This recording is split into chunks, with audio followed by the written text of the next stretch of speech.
assess, prevent, and detect. And assess is actually surprisingly difficult, working out what data your organisation holds on data subjects that can be covered by this. And we are amazingly sloppy about this in this country. I'm wearing a radio mic, and I recently organised a conference where we wanted to rent some radio mics. And when I went to go and collect them, I was asked to bring my passport. I was a bit surprised about this. We don't normally in this country have to carry our passports around. And they said, we want to take a photocopy of your passport. And I said, why? They said, well, that's just procedure. And I said, you're going to be in serious trouble when the GDPR comes in, because you shouldn't do that. They said, what?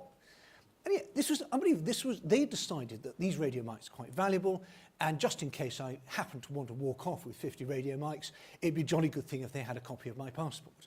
Absolutely unthinking, risky stuff. They also wanted my credit card, and that was fair enough, but I noticed with alarm they also wanted to write down the CVC number on the back, on a bit of paper, with my passport. They could create me with that. This is the kind of personal data which you should be guarding with extreme parsimony, very thriftily. Why on earth? And then they were going to keep it afterwards. I said, do you shred this off? They said, no, keep it on file.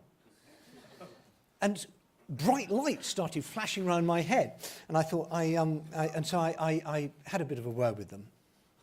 And when they picked themselves up off the floor and came back from casualty, they decided they didn't need to take my passport anymore. And I did get the radio mics. But these are the sort of things which, at the moment, this is not really against the law in this country. You could go to the Information Commission and complain about it, they suck their thumbs a bit. But this is the sort of thing that will be you'll be in serious trouble if this happens once the GDPR comes in. So that may be an extreme example, but assess, go through all the data you hold and work out why you're holding it and where the risks are. Prevent. Encryption. It's not a magic bullet. You will not get off the hook just because you've encrypted, but if you haven't encrypted, you'll be in serious trouble. And encryption is not just a matter of pressing a button on some software that people have sold you that says encrypt data. Now, it's also about who has the keys to the encryption. It's no good if you run a hotel having excellent locks on the door. If the keys are held at reception, anybody can walk into reception, look at the name of the guest and take the key next to it and slip up to the room when no one's looking. So encryption, hashing, sorting, that's all very important. But be very careful who in your organisation has access to the encryption keys. Who is allowed to do it? Think again about a hotel. Someone's got to clean the room, that's fine. Do they have a key that opens every door in the hotel? Do they have a key that just opens the floor that they're responsible for? Is there some way of tracking who has opened a room? Modern hotels do this absolutely brilliantly without thinking. You can tell this because if you ever nick anything, I'm sure nobody here would do this, but I had a friend who used to do complaints from American Express, and someone had written in and said, I've been charged for stealing a lamp from a hotel room.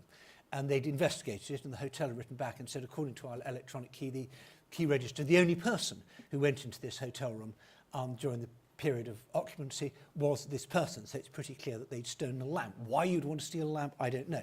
But hotels track this stuff. We have to do it too with access to our encrypted data.